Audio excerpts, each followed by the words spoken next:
Today on Clear Your Clutter Inside and Out, we're talking about clearing spiritual clutter. Do you know why you accumulate clutter? Are you aware of what it means to declutter your spiritual life? What does God say about clutter? Learn about letting go of spiritual clutter as we wrap up our month focusing on frequently asked questions. Do you control your clutter or does your clutter control you? On Clear Your Clutter Inside and Out, we'll teach you awareness as well as action steps to create change in your life. Come on, let's get started.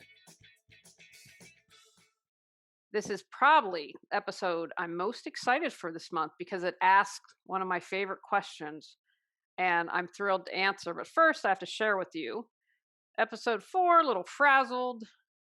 We were supposed to have our pods delivered Monday. It is Tuesday, and they said the earliest is Friday. So we have a good friend and his teenage son helping. I'd hired help. That's all to the wayside. I don't know. I'm hoping that we can find someone to help us move. And then I went to get my hair done, and she had moved and didn't tell me. Now, luckily, it wasn't too far away, but getting this moves and then everything else, it's just been a really challenging day. And yet, it's ended on a really great note because we have a house. You are the first to know, and thankfully this won't come out till the end of August because we aren't telling anyone at the moment. And so it just all worked out. It's a great story. I'm definitely going to write about it in the newsletter. I don't know if I'll turn that into a podcast episode, but we're beyond thrilled. We're, I think, too exhausted at this point to be thrilled. And we'll iron out some details next week, but it is going to work out as it should. So you're the first to know.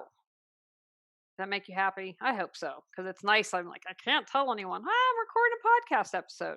Got my hair did for y'all for the last episode. Well, I should say the last episode at 333 Abundant. I had to say see you later. I don't like to say goodbye. I had to say see you later to my hairstylist. Kay has been my hair stylist for 14 years now. Maybe it took me a year to find her, living in Raleigh, and it's almost 15 years I've been here. So I am so emotionally depleted right now and excited for the adventure coming up, but also leaving behind. I've been here almost 15 years. So a little bit of reflection on that, some good things, fell in love, became a cat mom, started my business, published my books, a little bit of heartache too. But I think I've shared that with you. But when I record these on separate days, I can't always remember anything. Anyway, let's get to it. I am super excited for this question. I think for me, when you boil it down, spiritual clutter prevents us from sharing our gifts with the world. And I'm going to hammer that home. This is why I do the podcast, so you can share all of your good stuff. Now more than ever, I believe that we're at a tipping point, not only in America, in the world. And I believe we need goodness more so than any other time. We're at a serious crossroads. So you share your gifts. If you continue to clear your clutter, that allows other people to do that. That gives other people quote unquote permission because they see you doing it, and it shifts the energy and changes the energy. And we need to balance and tip the scales from being balanced and tip them to the good stuff. Number one, why do I accumulate so much clutter? Fantastic question. I've never been asked that. Again, this is going to be personal because obviously it really depends on what's going on in your life.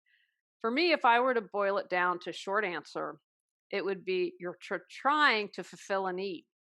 So if you have lots of physical clutter, you may be accumulating to feel better about yourself. Maybe you are trying to keep up with the Joneses. I think that is something I see a lot, that people just get caught in that trap. No right or wrong, no good or bad here. But you think, oh, you want your best for your kids maybe, or you feel like you have to prove something. Maybe if you grew up really poor, for you, being able to buy things says, hey, I did it. I am a success. I was able to overcome something. Some of it, I think, is whoever has the most toys when they die wins. Watching Billions, which I would say big time ego involved. It's fascinating to me. Again, I think it's why I like Succession, which I've been waiting and waiting for that to come out, and Billions, because for me, I get a mental break. I'm so fascinated. I don't think about anything else. And I have been really fortunate. I've gotten a mental break recently, but stuff like this that allows me to just is very important. But when you watch something like that, that's about who gets the most toys and how can I accumulate more and how can I prove. Now, I would say, because I've watched 2 seasons, that the primary guy is driven. He's driven by definitely driven by ego, but he didn't grow up with a lot. And I would argue that that definitely fuels his need to accumulate so much stuff. Now, if you have something like mental clutter, maybe if you worry a lot, you think that you don't have the skills to solve your problems. I'm sitting here as soon as I'm off the podcast, I've got to get them to guarantee they're here Friday morning. It's just asinine to me that were you not going to tell us that you aren't coming? You went ahead and charged the money 10 days before we moved. I'm working on some compensation. I'm not going to deal with it today. I want to cool my jets to be effective. If you're worried about the future, you might think that you can't handle something, and that's creating mental clutter.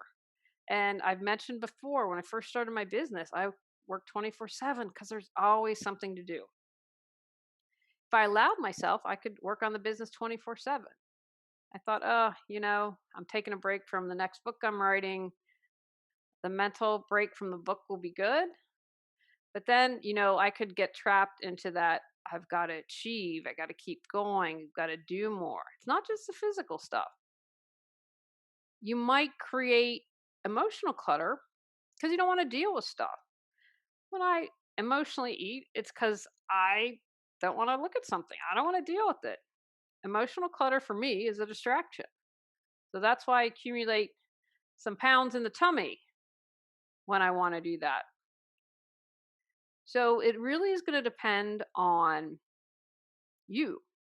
What is going on? I'm just going to share a few examples, and you might be like, wow, I have relationship clutter. All my relationships never work out, or I'm always a doormat in every relationship. So, what is it feeling not good enough, not worthy enough, or not loved, in my view, is going to be one of the reasons why you attract not so good relationships. So, look at the area where it is and ask yourself, what's going on? What is this really about? Be like the archaeologist. Do some digging, do some exploration, and come from a place of neutrality. Like, I want to learn, not from judgment. Not from judgment. I know I might pound some of these things home, but I want you to understand it because it took me multiple times of hearing something before taking action or realizing or whatever and knowing that. So these are just a few examples of why you might be accumulating so much clutter. And remember, inner reflects outer and vice versa. As you work on one, you will be able to have less clutter in other areas of your life. So whatever you're able to do to get started, do that. It's just about taking that first step. And even if you can only commit 5 minutes a day to do something, at least you're doing something. You're taking that first step. As I've been talking, what has been resonating with you? Did something pop into your head? That's when you want to listen. That's your intuition. The ego's out of like, bam, there's an answer. How can I declutter my spiritual life? This is question number 2. I would say reflect on what your biggest spiritual challenges are. Do you lack gratitude? Are you unable to forgive? Are you stingy with your care for others? Does injustice drive you nutso like me and you feel like you've got to act on it? That what can you be done to right a wrong, even if that's not a possibility? If you're religious or you have a certain spiritual practice, read books on people that share the same viewpoint and religion as you do and see what they say. I always I try to learn from everyone. I don't have time when I get settled. So probably at the beginning of next year, my uncle's into Buddhism. Someone else told me, and my husband, that's like, who was it? Oh, it was your husband. Said to me recently, yeah, you know what? I want to learn a little bit more about Buddhism. So that's something that I want to explore.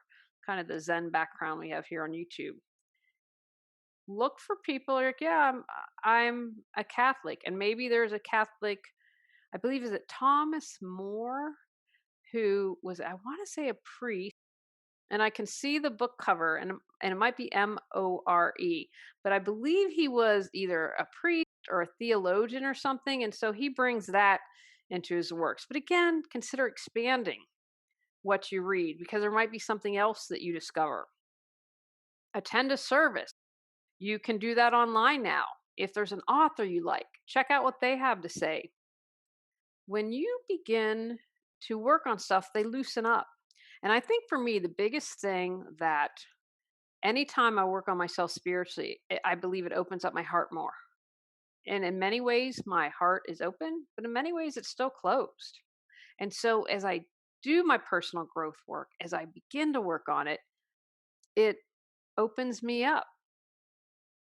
When I work on forgiveness, when I don't take action, that opens up my heart even more. We were going on our monthly constitutional last night, and I saw the woman that came on Christmas to harass us, and I said some choice words, which I will not repeat for the podcast.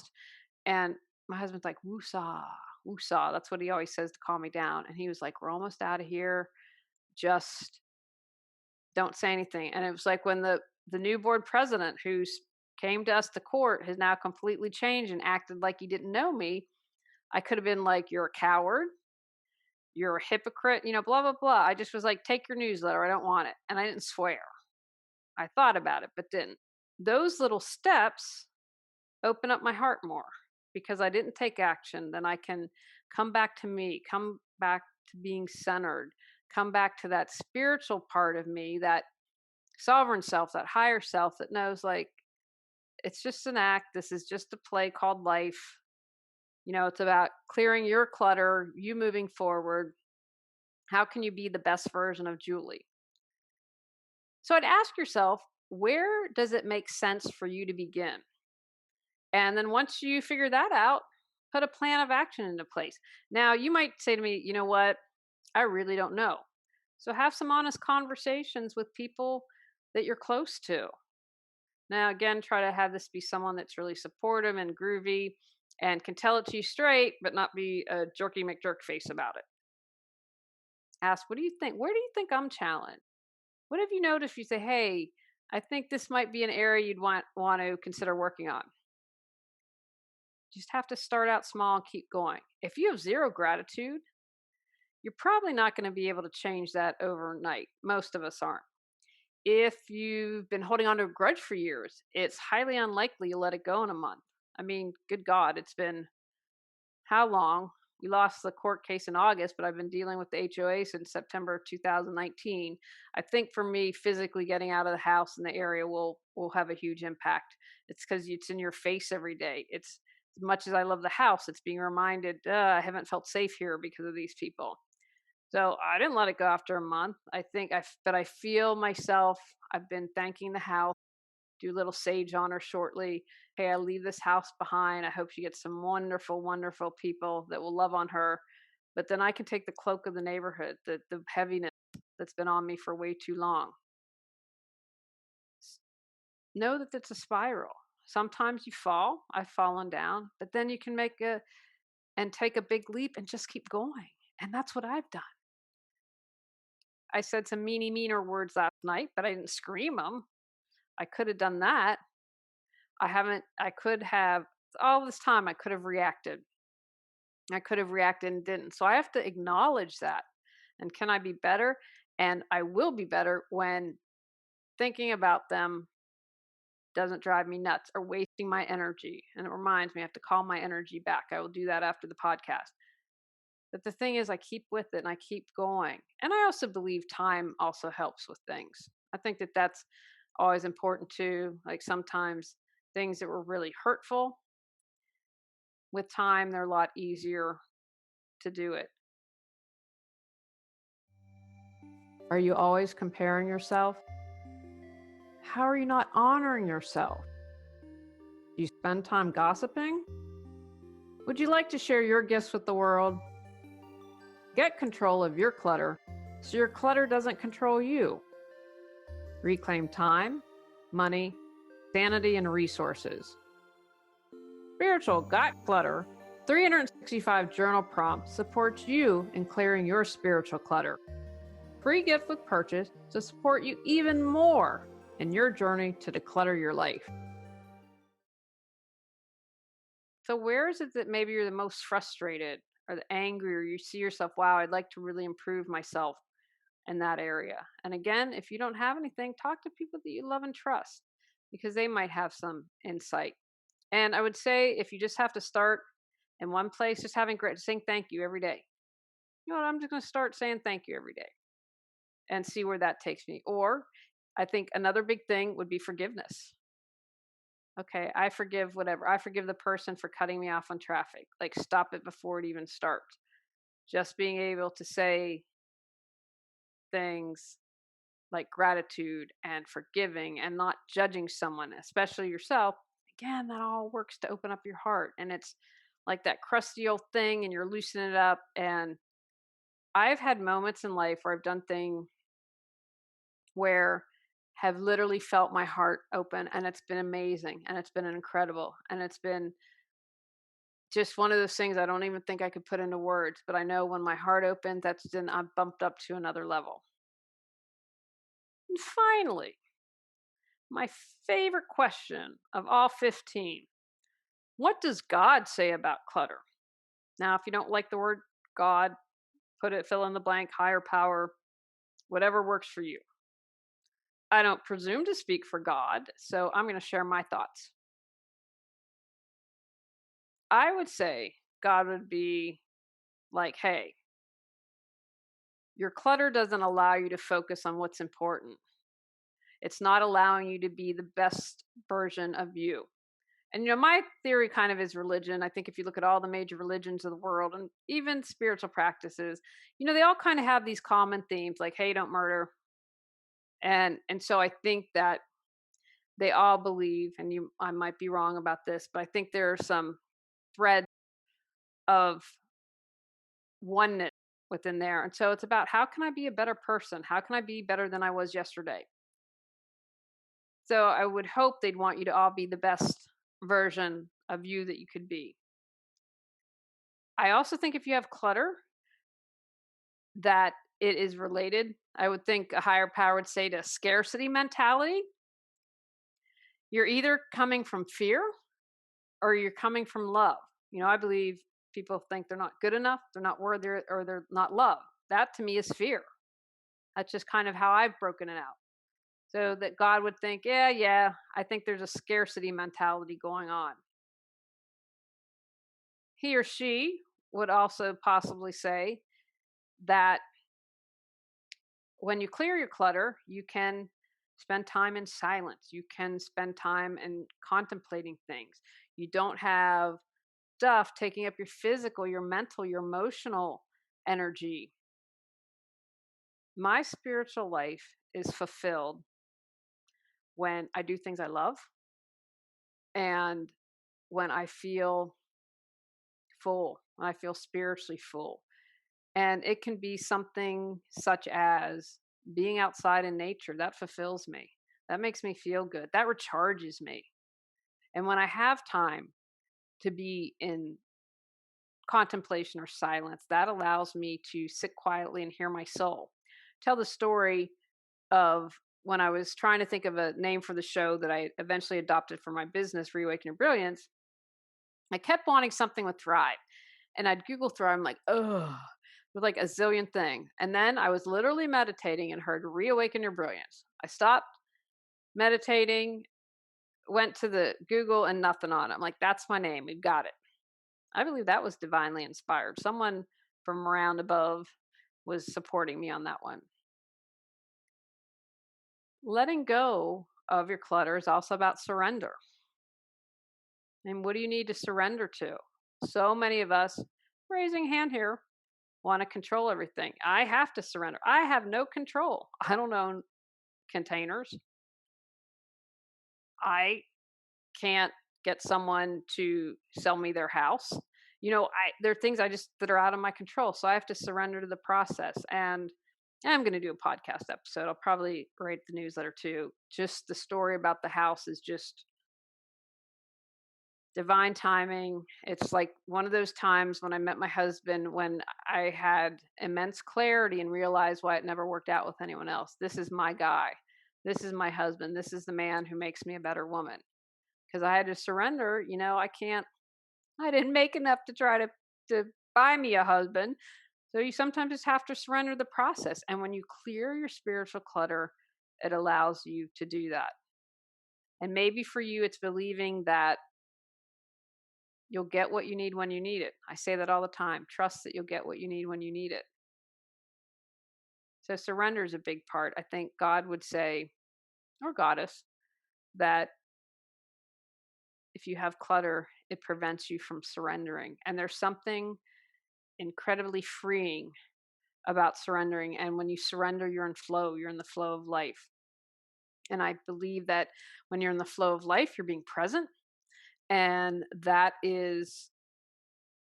that's part of a good spiritual present, being in the moment. And I found a couple quotes. So this is from Sarah Ban Breathnock and from her book, Simple Abundance. I search for the common thread in the lives of the world's great spiritual teachers and tradition. Jesus Christ, Muhammad, Buddha, Lao Tzu, the Hebrew prophets, the Muslim Sufis, the Catholic saints, and the Hindu rishis, the Shakers, the Quakers, the Amish. That's because they all embrace simplicity.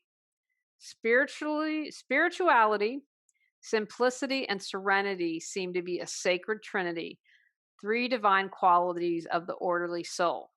So, I mentioned about having a thread, and I think this was a great quote from her that I wanted to share. Simplicity. The older I get, and especially since I feel like, we downsize. And I know from my work, on one hand, we don't have a lot. On the other hand, I'm like, oh my gosh, we have so much. That when your life is simple, it just makes it easier. It does bring you peace. And it just really does. It just brings you peace. And the older I get, watching a sunset brings me joy. Oh, and good news on the water balloon fight. Although I went a little too early, I was lead attack, and I said, "Don't shoot until you see the whites of your eyes." And I needed them to turn the corner. And my nephew Max, he's so funny. He's like, "You didn't hit me." And then his mom said, "Yeah, he shared with me. You hit him, bam, right in the stomach." I was like, "Yes." See, it's the little pleasures in life. I also found another quote that when we have pride, we're in contest with God, which I thought was really interesting. God provides things, but why do we have these things? The Bible doesn't say not to have, but to possess rightly and know true wealth is being able to love God and love his people. I thought that was really a good perspective. Someone else suggested that consumption can be viewed as greed, wanting more than their fair share, which I thought I have to agree with that. The conspicuous consumption. I remember a quote from Will Smith, I think, and his dad's like, I think he had 10 cars. Dad's like, "You have one butt, son." Really? Do you need 10 cars? When hear all these stories where they're like, "Yeah, I had to walk 2 miles to work. I had to walk 5 miles to work." And then people raise and get them a car. I don't know. I've never had 10 cars and we were down to one.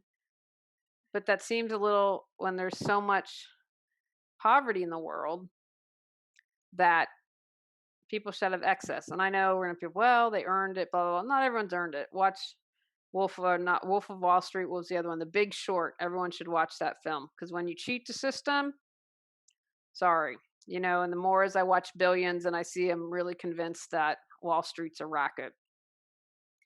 Here's another quote, and I believe this is from Matthew Kelly, the book Living Every Day with Passion and Purpose. I'm trying to find the source, and I believe that this is who it's from. Instead of appearing important, why not become worthwhile and valuable by doing good? I love this. Others confuse pleasure with happiness. I thought this was a really great distinction. Pleasure is transitory. True happiness is a permanent state of mind. Although possessions can give pleasure, they also bring frustration because the appetite for possessions is insatiable, meaning it can never be filled. Pleasure comes from having. Happiness comes from being. Such an important distinction. So perhaps it's not about reducing clutter as much as it is about reducing desire. Now I want to say there's nothing wrong with desire. I end the podcast every day with that. What's the life you desire? You desire to be happy. I don't think that that's a bad thing. I thought that was a really good distinction between pleasure and happiness. Because I'd say on a whole, I'm happy. I do have pleasure in my life, but I don't get that from things. I get that from holding hands with my husband, doing snuggy time with the kitties, you know, being with my mother, laughing with my father. The happiness comes from being and being present. And then there's a great quote. The last quote that I want to share is from Og Mandino. Never again clutter your days or nights with so many menial and unimportant things that you have no time to accept a real challenge when it comes along. This applies to play as well as work. A day merely survived is no cause for celebration. You're not here to fritter away your precious hours when you have the ability to accomplish so much by making a slight change in your routine. No more busy work. No more hiding from success. Leave time, leave space to grow. Now, not tomorrow. A day merely survived is no cause for celebration. And the more clutter you have in your life, the more you're going to just be in survival mode. And I've been there. I am not coming from this from a place of judgment, but boy, is life better when I can thrive or I'm proactive, I'm making choices, I'm conscious that I'm making choices and I own it and take responsibility. It's a much better way to live, in my view, than just trying to survive each day and being in a job that I hated. When I first started my business, people are like, you're nuts. I'm going to share it. I don't have a business plan. Now, if you're an entrepreneur or business person, I know you might need to sit down for a moment because people say that was nuts. But I was driven, and I still will tell you this, I am driven by my intuition and what feels right and what fulfills me. And I was like, I don't want to do this. I don't want to I spend too much time at work. I'm at a different place spiritually. It is what it is. I can't be physically in the same room at this crazy place. I can't do it. And I was like, if the business fails, I'll get another job. I was willing to make that choice because I didn't want to just survive. I wanted to thrive. I want to be happy. So those are my thoughts on what God, goddess, whatever your preferred term is, would think about clutter. I want to give you a couple different options there, and I'd love to know your thoughts. What do you think God or your higher power or whatever religion or spiritual path you practice? What do you think your, not mentor, that's not the right word, the person you worship, the person you believe, what do you think he or she would say about clutter? What would they say? And I think, especially if you're on a religious or spiritual path, that you probably want to weigh that in with clutter and how it's affecting your life. Take actions from today's podcast. Contemplate why you accumulate clutter. Decide what spiritual clutter you'd like to remove. Consider what God, your higher power, would say about the clutter in your life. Begin to declutter your life. Next month, we're talking about social clutter, and all episodes will be done in West Virginia from here on out. Go out, clear your clutter to create the life you choose, deserve, and desire. When you clear your clutter, you can share your gifts with the world. Sign up for our free newsletter at reawakenyourbrilliance.com.